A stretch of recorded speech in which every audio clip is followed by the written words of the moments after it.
그린란드 남부 마을 나르사크 앞바다. 바다 위에선 빙산 채취가 한창입니다. 크기가 작은 빙산을 잘게 쪼개서 생긴 얼음 조각들을 대형 박스에 담고 있군요. 이들은 무슨 목적으로 얼음 조각을 채취하고 있는 걸까요? 이렇게 바다에서 채취된 얼음 조각들은 인근에 있는 나르사크 항구로 옮겨집니다.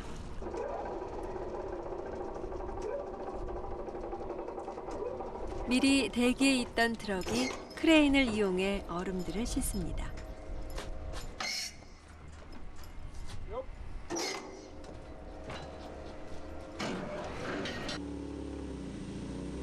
얼음 조각의 최종 목적지는 바로 그린란드 브루하우스. 그린란드에선 유일한 맥주 공장이죠. 이 맥주 공장은 2005년부터 빙산에서 얻은 얼음 조각을 녹인 물로 맥주를 생산하기 시작했습니다. 바다에서 갓 건져 올린 얼음들은 열선이 깔린 통 안에서 녹여집니다. 바다에 쓸모없이 떠다니던 얼음이 적어도 수만 년은 된 청정생수로 변모하는 순간이죠.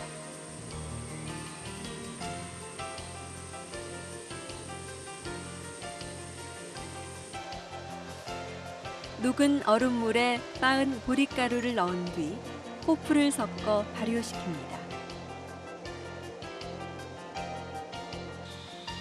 빙산으로 만들어진 물만 다를 뿐 나머지 과정은 일반 맥주를 만드는 과정과 동일합니다. 그러나 맥주 맛을 좌우하는 건 물.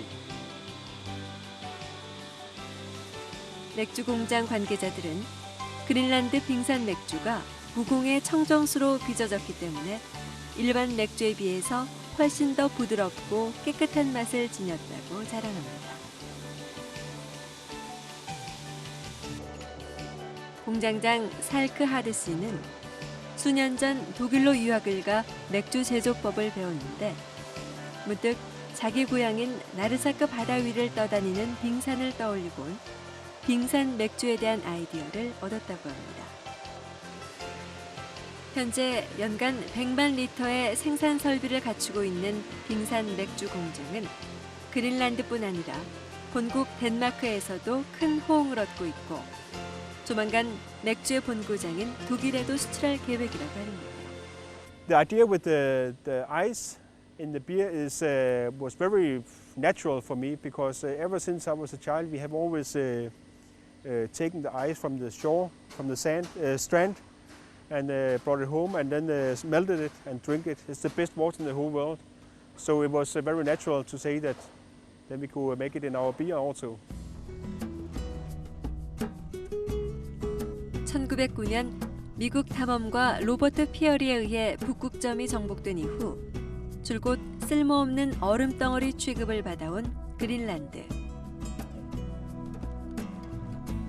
그러나 만약 그린란드에서 무궁무진하게 생산되는 빙산이 식수원으로 이용되는 길이 열린다면 그린란드는 단박에 세계 최대의 수자원 국가로 우뚝 서게 될 겁니다.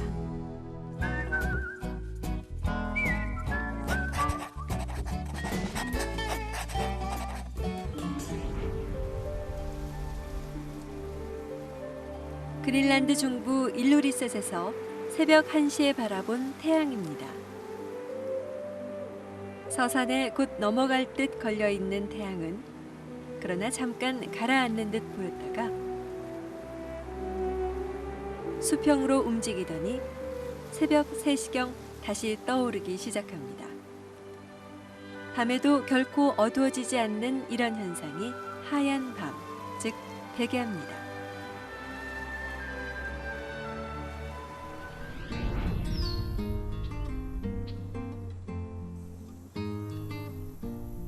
이렇게 남극보다 호의적인 환경을 지닌 북극에 서식하는 육상 포유류는 모두 20여 종.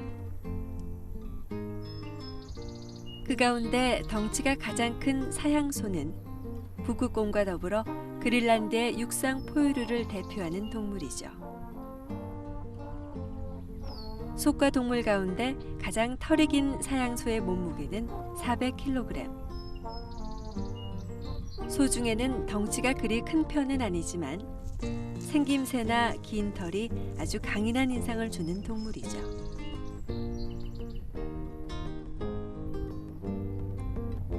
이누이트들은 이 동물을 우미약이라 불렀는데 긴 턱수염을 가진 동물이란 뜻을 가지고 있습니다.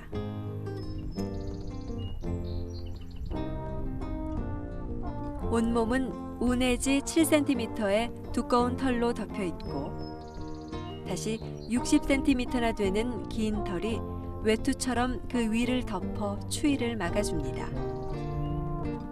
심지어 코끝도 밖으로 드러나지 않고 털로 덮여 있습니다.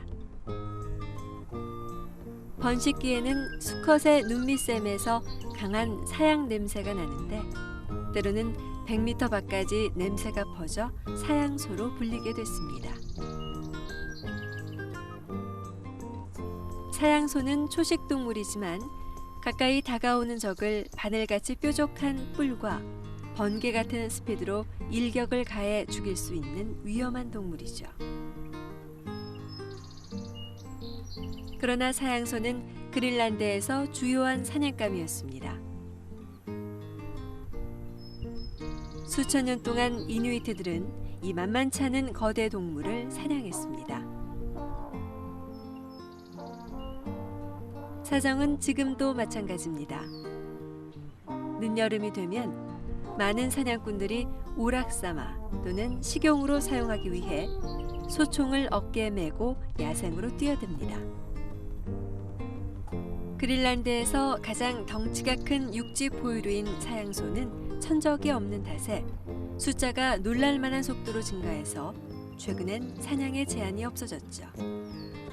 사양소의 갈비와 다리살은 그린란드에선 인기 있는 메뉴로 꼽힙니다.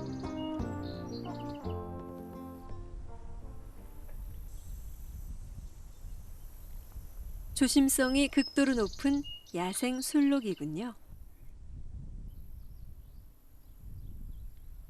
술록은 진하고 두터운 밤색 털로 북극 지방의 추위를 이겨냅니다.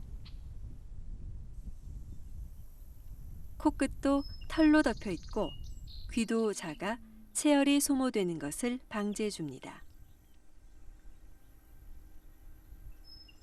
눈 위나 얼음 위에서 활동할 수 있도록 발굽 사이에 긴 털이 나 있는 것도 특징이죠.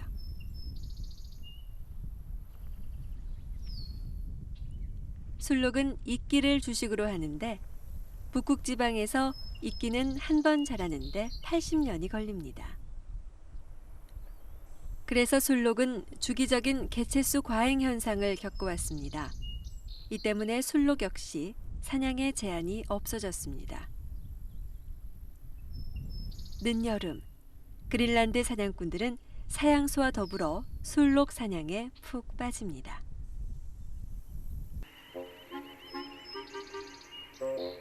북극 토끼는 그린란드에서도 매우 보기 드문 동물입니다. 내륙 얼음 가장자리 근처에 있는 높은 바위 틈에서 서식하기 때문이죠.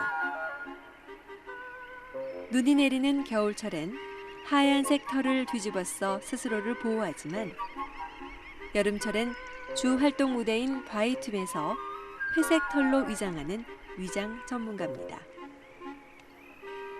이 녀석의 유일한 전적은 북극 여우뿐이죠.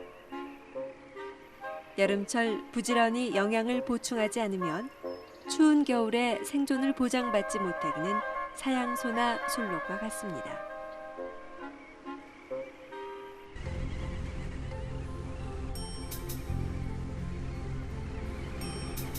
세계에서 가장 큰 새 절벽 아파르수잇. 700m 높이로 바다 위에 우뚝 서 있는 이 절벽은 그린란드 새들의 천국. 그린란드엔 50종의 텃새와 150종의 겨울 철새들이 드나듭니다. 새들은 천적을 막기 위해 이런 가파른 절벽에 둥지를 틀고 있습니다. 그러나 새들이 아무리 가파르고 외딴 곳에 둥지를 튼다고 해도 사람이란 천적은 피하기 어렵습니다. 그린란드 북부 마을 깨꺼타크에 사는 기디언 피터센 씨. 그의 취미이자 생활은 바로 새알 줍기. 그는 매일 마을 주변에 있는 새 서식지를 돌면서 새알을 주워 생활합니다.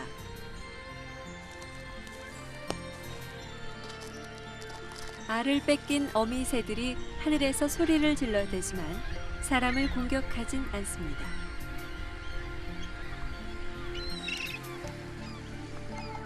새알 줍기에 필요한 건 작은 플라스틱 통을 잘라 만든 바구니 하나.